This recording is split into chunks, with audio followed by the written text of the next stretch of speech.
Bom, vamos lá, senhores. Medo de errar. Algo que eu acho interessante na clínica, que o paciente, quando ele começa a fazer terapia, ele começa assim muito sisudo, muito sério demais, né? Então não há assim uma flexibilidade, não há um jogo de cintura. E aí, conforme ele vai fazendo a terapia, vai tratando um pouquinho dessa instância interna que nós temos, que é o superego, que é muito censurador, muito julgador. E aí ele então começa a dar risada dele mesmo. Né? O paciente começa a dar risada dele mesmo. Ele começa a lidar com ele de uma forma sem se levar tão a sério. Algo muito importante é a gente não se levar tão a sério assim. Quando você se leva muito a sério, qualquer coisa que ocorre você se ofende. Você diz, eu não queria estar aqui, eu queria enfiar minha cabeça num buraco. Você sabe que o Jung, ele tem uma frase, eu adoro as frases do Jung, né? Na clínica eu não sigo o Jung, na clínica eu sigo a linha que eu sigo é mais a freudiana, o método que eu sigo é mais freudiano, mas eu gosto muito do Jung, assim, no sentido de uma compreensão da vida. E o Jung, ele num dos livros dele, ele diz assim, eu acho que se eu não me engano é no livro vermelho, ele diz assim, deixe o ridículo entrar na sua vida. Olha que frase sensacional, né? Deixe o ridículo entrar na sua vida. Sabe aquelas situações ridículas, né? Sei lá, você vai abaixar para pegar alguma coisa, sua calça rasga. Sabe essas situações ridículas que você fica exposto, né? Que as pessoas dão risada. Então, quando a pessoa não se leva tão a sério, né? Quando a pessoa ela dá risada dela mesma, ela consegue contornar, o ridículo entra na vida dela e ela contorna aquilo. Agora, quando a pessoa é muito sisuda, ela é muito rígida, ela é muito severa com ela mesma, então ela se ofende com essas coisas. Nossa, eu queria enfiar minha cabeça num buraco, eu queria me mudar para o Japão, aí eu não vou dar o meu endereço para ninguém, eu queria sumir do mapa, do mundo. Então, por que a pessoa age assim? Ela age assim porque ela não tem nenhum jogo de cintura, ela não tem nenhuma maleabilidade com ela mesma. Por quê? Porque ela fica presa nessa coisa rígida, censuradora, algo que atrapalha esse dar risada de si mesmo é essa censura, é essa rigidez, né? Então nós não podemos, nós temos que abrir mão na vida de tudo que é infantil. Tudo que é infantil a gente tem que deixar para trás, a gente tem que superar. Então esses aspectos infantis da nossa personalidade a gente tem que superar. Nós temos que assumir responsabilidades, nós temos que sair da casa dos pais, né? Nós temos que pagar os boletos, nós temos que assumir compromissos, isso é fundamental na vida. Nós temos que atravessar essa ponte que vai da infância à vida adulta, mas tem uma coisa que nós não podemos esquecer, que é o lado lúdico. Não é ser infantil. Ser infantil não. Nós temos que superar tudo que há de infantilidade em nossa personalidade. Mas o lado lúdico a gente não pode abrir mão. E conforme a gente vai se tornando adulto, a gente vai abrindo mão desse lado lúdico, a gente vai esquecendo desse lado lúdico. Então nós vamos adotando essa postura mais sisuda, mais rígida para viver a vida e nós vamos esquecendo então desse aspecto lúdico com a vida. Então como é que você pode lidar com os seus erros? Aceitando os seus erros. E como é que você pode aceitar os seus erros? Você pode aceitar os seus erros dando mais risada de si mesmo. Não dê tanta importância a você. Você não tem tanta importância assim como você imagina ter. E algo também que eu acho importante é que nós não sofremos tanto. Isso é um fato. Isso é um fato. A gente vê na clínica isso todos os dias. Nós não sofremos tanto pelos nossos erros. Olha que interessante isso. Você não sofre tanto pelo erro que você comete. Você sofre por não aceitar os erros que você comete. Olha que sensacional isso. Então, o nosso maior sofrimento não é pelo erro que você cometeu ali. Claro que o erro, ele atrapalha, ele perturba, ele traz algum tipo de sofrimento. Mas o seu maior sofrimento não é pelo erro. O seu maior sofrimento é por não aceitar o erro que você comete. Então, nós temos que abrir mão dessa postura rígida, censuradora, buscar esse lado mais lúdico da vida e aceitar os nossos erros. Por que nós temos que aceitar os nossos erros? Nós temos que aceitá-los porque não há, olha que bonito isso também, senhores, não há evolução sem a aceitação dos nossos erros. Você só pode evoluir, você só pode melhorar quando você aceita os seus erros.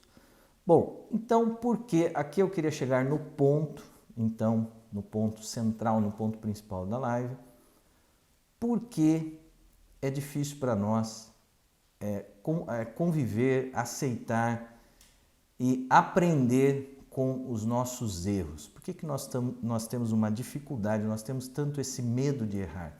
Por que esse medo de errar? Onde reside isso? Então eu penso que esse medo de errar que nós temos hoje, eu sinto que hoje isso é muito grave, né? Nós tomamos isso se tornou um problema muito sério para nós, para a nossa sociedade, para o nosso momento atual, porque nós estamos num momento em que nós buscamos uma espécie de ego performático, nós buscamos uma espécie de atitude performática. O que é essa atitude performática? É uma atitude que quer se dar bem no aqui e agora, na circunstância atual da vida. Então eu tenho uma circunstância atual diante de mim e eu tenho que me dar bem aqui e agora nessa circunstância. E nessa atuação que eu vou fazer, eu tenho que ter uma atuação visando muito o desempenho e visando a performance. Então, se eu tenho que, no aqui e agora, imediato, das circunstâncias da minha vida, eu tenho que ter essa ação, que é uma ação performática, eu estou buscando mais ter um grande desenvolvimento, um grande desempenho ali e desempenhar ali uma grande performance. Então, o que eu estou preocupado é em causar impacto. Eu estou preocupado em causar impacto. E quando eu me preocupo muito com a performance, quando eu me preocupo muito com o meu desempenho, então eu estou bastante preocupado com o olhar dos outros sobre a minha pessoa. Então veja que interessante esse ego performático, essa atitude que busca mais o desempenho e a performance, ela está muito preocupada com o olhar dos outros. O que os outros estão vendo em mim e o que os outros estão pensando de mim. Então, eu não estou preocupado com o processo da ação. Eu não estou preocupado com o processo da ação. Eu não estou preocupado com a experiência que essa ação vai proporcionar para mim. Eu não estou preocupado com o que essa experiência vai revelar a mim, mas eu estou mais visando o desempenho e a performance. Eu vou dar um exemplo aqui, tá? Vou dar um exemplo para ficar claro para vocês. Eu vou dar vários exemplos para que vocês entendam do que eu estou falando. Então, algo que é comum hoje em dia é lá o homem entrar lá nos aplicativos de relacionamento, de agendar ali o relacionamento e ele visar a conquista da mulher. Então, o que ele visa? Ele visa a conquista da mulher E nessa conquista, ele não está buscando vínculo, ele não está buscando relacionamento e ele não está buscando uma experiência que seja reveladora para ele. Bom, mas então o que ele está buscando? Ele está buscando a conquista pela conquista. Ele está buscando a conquista dessa mulher, então ele vai lá, entra lá nos aplicativos, marca um encontro. Ele não vai nesse encontro buscando uma experiência de vida que vá levá-lo a revelações desta mulher, quem é esta mulher, e também dele próprio. Ele, neste encontro, ele vai descobrir coisas dele próprio. Ele não está preocupado com isso, ele está preocupado neste encontro de ter uma boa performance. Ele quer se dar bem ali. É só isso que é buscado, o se dar bem ali. Então, é muito importante para essa pessoa que está com essa atitude de ego performático, é muito importante que ele seja ali, então, um atleta sexual. Então, ele está buscando ser um atleta sexual. É muito importante que ele tenha um desempenho extraordinário e é muito importante que ele realize uma performance extraordinária. Então, ele quer ser o quê? Um atleta sexual. A partir do momento que ele realizou esse desempenho e realizou essa performance, é muito importante que ele saia rapidamente desse relacionamento. Por que ele tem que sair? Ele tem que sair porque se ele ficar num relacionamento, essa mulher vai descobrir que ele é um homem normal. O que ele vai descobrir dessa mulher? Que essa mulher é uma mulher normal e que eles são normais e que eles vão ter que viver daqui para frente uma experiência de descobrir um ao outro e vão ter que se dedicar ao relacionamento, a um conhecer ao outro. Só que não existe essa preocupação, não existe essa intenção de se viver essa experiência e o que se busca então é a performance, é o desempenho. Então ele quer ser um atleta sexual e eu falo sempre, né, senhores, a sexualidade, a cama ocupa apenas um único cômodo da casa, né? A cama ocupa apenas um único cômodo da casa. Não tem cama na cozinha, não tem cama na copa, não tem cama no quintal. Então, a sexualidade, ela ocupa uma parte, ela é uma parte, mas ela jamais será o todo. Ela é uma estrela, mas ela jamais será uma estrela de primeira grandeza. Então, o que é importante, o que abastece nesses encontros, o que abastece não é o sexo em si, mas o que abastece, o que alimenta é o vínculo afetivo sexual. Só que isso não é buscado. Por que isso não é buscado? Porque se esse homem, se essa mulher buscar ali, se eles buscarem o vínculo afetivo sexual, eles vão ter que se abrir para essa experiência e essa experiência vai dar um retorno de consciência. Então esse homem ele vai ter que descobrir que ele tem pontos fortes, mas ele vai ter que descobrir também que ele tem pontos fracos, ele vai ter que descobrir que ele tem falhas de relacionamento, ele vai ter que descobrir que ele tem pontos que ele precisa aprimorar, ele vai ter que descobrir que ele tem coisas que ele precisa aprender. Então é essa consciência que a experiência vai revelar que as pessoas não querem viver. Bom, então se eu estou preocupado só com o desempenho, ter um grande desempenho e ter uma alta performance, então eu preciso já estar pronto desde o início. E isso não existe. Não existe estar pronto desde o início. Toda a experiência, tudo que você vai fazer na sua vida, existe uma primeira etapa que se chama iniciação. Tudo tem uma iniciação. Então, esse início é um início de incertezas, esse início é um início de dúvidas, esse início é um início de ignorância, esse início é um início de que você não sabe nada. Então, você tem que se colocar nesse caminho e cumprir essas etapas. Então, nós estamos abrindo mão desse processo, nós estamos ignorando o processo da experiência, que é o você ir aprendendo com a experiência, que é o você ir cumprindo etapas. A experiência ela tem etapas, mas você só está preocupado com esse impacto Você só está preocupado com essa primeira impressão em que você tem que chegar ali e de bate-pronto você tem que ter um grande desempenho, uma grande performance.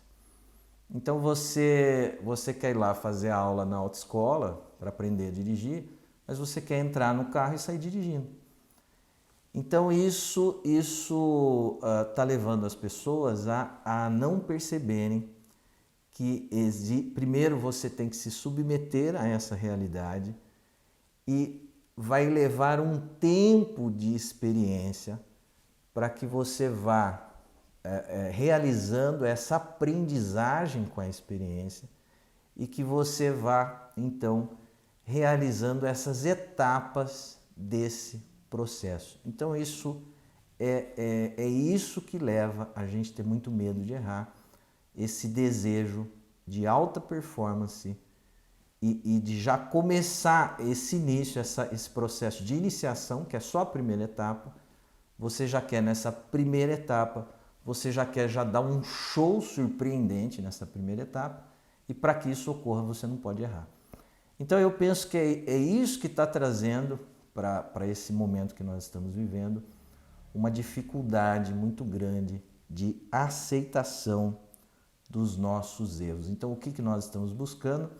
Nós estamos buscando o ego ideal, nós estamos buscando uma posição de perfeccionismo, ao invés da gente buscar uma posição de humildade e de perceber que nós somos aquilo que o Santo Agostinho fala, que nós temos uma condição peregrina. A nossa condição é uma condição peregrina. O que é o peregrino? O peregrino é o eterno caminhante, é aquele que está caminhando sempre. O peregrino é aquele que está o tempo inteiro peregrinando, ele está o tempo inteiro caminhando. E nós vamos ter 30 anos, nós vamos estar nessa condição peregrina, nós vamos ter 40, nós vamos estar nela, nós vamos ter 70, 80, 90 anos e nós vamos estar nela. Nós somos um eterno aprendiz na vida. Então nós temos que ter a humildade de aceitar essa nossa condição, que é uma condição peregrina, e que nós temos que aprender sempre. Vamos pegar o exemplo da maternidade. Vamos pegar o exemplo da maternidade. Então, o bebê, ele fica ali 9 meses dentro da barriga da mãe, mas quando ele nasce, ele é um estranho para a mãe. A mãe, ela não tem assim uma intimidade com o bebê, porque ele estava dentro da barriga. Então, apesar da mãe ter convivido 9 meses com o bebê, quando há o parto, quando há o nascimento, esse bebê é um estranho para a mãe. E a mãe também é uma estranha para esse bebê. Então, quando o bebê dá os sinais para a mãe de choro, de contorções, quando o bebê faz ali gemidos, a mãe ela não tem a menor ideia do que é aquilo. Mas com o tempo, com a convivência, ficando ali com o bebê uma hora após a outra, ficando ali com o bebê um dia após o outro, a mãe ela vai então percebendo que o bebê ele emite para a mãe sinais e a mãe vai começando a decodificar esses sinais do bebê. E chega uma hora que isso fica impressionante, porque o bebê faz assim, a mãe fala assim, é fome. O bebê faz, a mãe fala, ele está ali com cólica. Então, qualquer sinal que o bebê emita para a mãe consegue ali fazer uma decodificação desses sinais. Mas por que isso foi possível? Isso foi possível porque houve um tempo de experiência, houve um tempo de relação, de relacionamento, para que um pudesse conhecer ao outro. Então, isso é fundamental. Então, é esse processo de aprendizagem da vida que nós estamos por um desejo performático, por um desejo de chegar e dar show, por um desejo de querer me dar bem aqui e agora, nós estamos então perdendo essa ideia do processo, perdendo essa ideia da experiência. Nós estamos trabalhando muito com a ideia da busca do ego ideal, do ego perfeito. Isso não existe. Então, eu percebo também nos psicólogos, se a gente pensar um pouquinho nos psicólogos, então a gente vê aí o tempo inteiro os psicólogos no Instagram, nas redes sociais, e o que eu sinto que os psicólogos estão buscando? Eles estão buscando pacientes no seu consultório, eles estão buscando atrair pacientes para o seu consultório, eles estão buscando preencher os horários ali da sua agenda. Só que aí o psicólogo esquece de uma questão fundamental, que é o quê? O ponto não é só atrair o paciente para a sua clínica, não é só você ser conhecido e você receber indicações. Isso é bom, mas isso é só o início do processo, né? Existem etapas que são muito mais profundas do que isso, que é o quê? Depois que o paciente chegou, o paciente chegar até você, isso é o mais fácil. Isso é o mais tranquilo, isso é o que menos exige de você. O que vai exigir de você é depois que o paciente chegou até você. O que você vai ter que fazer com esse paciente, conduzir esse paciente a uma terapia de muitos anos. Então, para você conseguir dar sustentação a esse vínculo, e o paciente que quiser fazer 2 vezes por semana? E o paciente que quiser fazer 3 vezes por semana? Como é que você vai dar sustentação a isso? Então só tem uma possibilidade de você dar sustentação a isso. As redes sociais não podem te ajudar em nada em relação a isso. Como é que você vai dar sustentação a um vínculo com os seus pacientes por muitos anos? Através da sua formação pessoal. Você tem que investir na sua formação pessoal. Você tem que investir na sua terapia pessoal. Você tem que investir na busca de um supervisor que te oriente, um supervisor que tenha muito mais experiência que você. Você tem que estudar, eu acho que é fundamental que o psicólogo estude filosofia, acho isso fundamental. Então é essa formação que vai garantir que você sustente o vínculo com os seus pacientes. Mas qual que é o objetivo? O objetivo é me dar bem, o objetivo é ser rico, o objetivo é ganhar dinheiro. Então nessa ânsia de me dar bem aqui e agora, as pessoas estão perdendo o processo, as pessoas estão perdendo essa grande oportunidade que a vida nos dá, que é essa condição peregrina, que é essa humildade que nós temos que ter de um eterno aprendizado. Nós somos, na vida, um eterno amador, um eterno aprendiz. E é esse processo de aprender com a experiência que é o rico da vida. E é isso que nós temos que investir. Então eu penso que é esse o ponto que torna essa ideia de que é tão difícil a gente aceitar os nossos erros, porque nós estamos buscando a perfeição, nós estamos buscando a performance, ao invés da gente buscar a experiência, ao invés da gente buscar o vínculo, ao invés da gente buscar a troca, ao invés da gente buscar a parceria, o amar e ser amado, o dar e receber.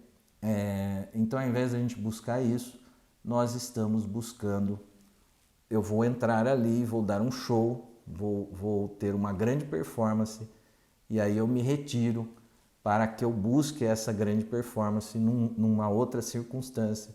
Então, eu não estou preocupado com a aprendizagem da vida, mas eu estou preocupado em ser perfeito, eu estou preocupado em desempenhar essa grande performance. Então nós já chegamos aí a meia hora, eu queria falar para vocês uma frase que eu gosto muito, que é: a incerteza é o início do caminho de uma certeza futura. A incerteza é o início do caminho de uma certeza futura. A dúvida é o início do caminho de uma certeza futura. A ignorância é o início do caminho de uma sabedoria futura. Nós não podemos perder a ideia de que há um caminho que precisa ser percorrido. Nós não podemos perder a ideia de que é um processo e esse processo tem etapas. Não queira pular etapas. A ansiedade é querer pular etapas, né? O que é a ansiedade? A ansiedade, você não respeita as etapas do caminho. Então você quer pular etapas. Então é fundamental isso. Então seja mais simpático aos seus erros, aceite os seus erros, para que você possa aprender com os seus erros, reparar os seus erros, porque não há evolução sem aceitação dos próprios erros. Ana Paula tem aqui um comentário, você pode comentar um pouco mais, porque para você é importante o psicólogo estudar filosofia? Gente, eu acho fundamental o psicólogo estudar filosofia. Para mim, a faculdade de filosofia não teria, a faculdade de psicologia não teria psicologia nos 2 primeiros anos. Primeiro ano de psicologia, o aluno não teria nada de psicologia. Segundo ano de psicologia, também o aluno não teria nada de psicologia. O que ele iria aprender? Ele ia aprender filosofia. Ele ia estudar Sócrates, Platão, Aristóteles. Eu fiquei muito surpreso esses dias com um livro explicando a filosofia do Pitágoras, então falando sobre o ser, o que é o ser. Então isso é fundamental. Essa questão, existe uma diferenciação entre alma e espírito. A psicologia nem sabe do que se trata isso, né? A psicologia não tem a menor ideia do que é isso. Então, é fundamental. E não só dentro da faculdade, mas também ao longo da vida, né? Que o psicólogo, que o clínico, principalmente o psicólogo que queira se dedicar ao atendimento clínico, é fundamental que ele tenha ali um certo amor, uma certa paixão pela filosofia, né? Para aprender sobre o ser, para aprender. E tem essa questão também do Sócrates, né? A dialética socrática, a maiêutica socrática, porque eu acho que a maiêutica socrática ela diz muito sobre a clínica. O Sócrates, ele dizia que ele era como a sua mãe, ele dizia que ele era um parteiro. Essa palavra maiêutica vem do parto, a arte de fazer parto, e o Sócrates dizia que ele era um parteiro como a mãe, mas ele não era um parteiro do corpo, ele era um parteiro da alma. Então ele ajudava as pessoas a extrair de dentro das pessoas as ideias que as pessoas tinham. E eu penso que a função do psicólogo clínico é exatamente essa. Eu penso que o psicanalista faz exatamente isso. Ele vai ali colocando o seu paciente para falar, para que ele possa tirar do próprio relato do seu paciente, que ele possa tirar o sentido que reside dentro do próprio paciente. O Freud ele dizia que existem 2 tipos de terapia, né? Ele usava expressões em italiano, ele tirou isso do Leonardo da Vinci. Ele dizia que existe a técnica da pintura e existe a técnica da escultura. A pintura seria per via de porre, que é por meio de colocar, né? O pintor ele acrescenta as tintas. E a escultura é per via de levare, que é tirar da pedra, do escultor, ele vai tirar os excessos que ali está e vai revelar o que dentro da pedra já existe, que é a escultura. Então, existem essas 2 técnicas. Ele dizia que a terapia psicanalítica é essa técnica da escultura, é tirar os excessos para revelar o que ali já estava desde o início.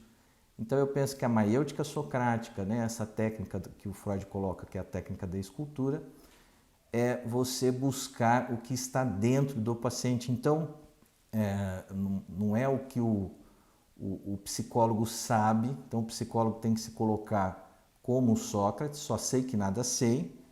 Então o psicólogo tem que se colocar nessa posição de humildade, só sei que nada sei, para que ele possa fazer o parto do que está contido dentro do próprio paciente desde o início, mas que nem o paciente sabia que ele tinha aquilo dentro dele. Então, o o psicanalista, o analista, ele será apenas um mediador, um instrumento dos conteúdos que já estão dentro do paciente. Essa é a essência da clínica e isso que é bonito no trabalho clínico.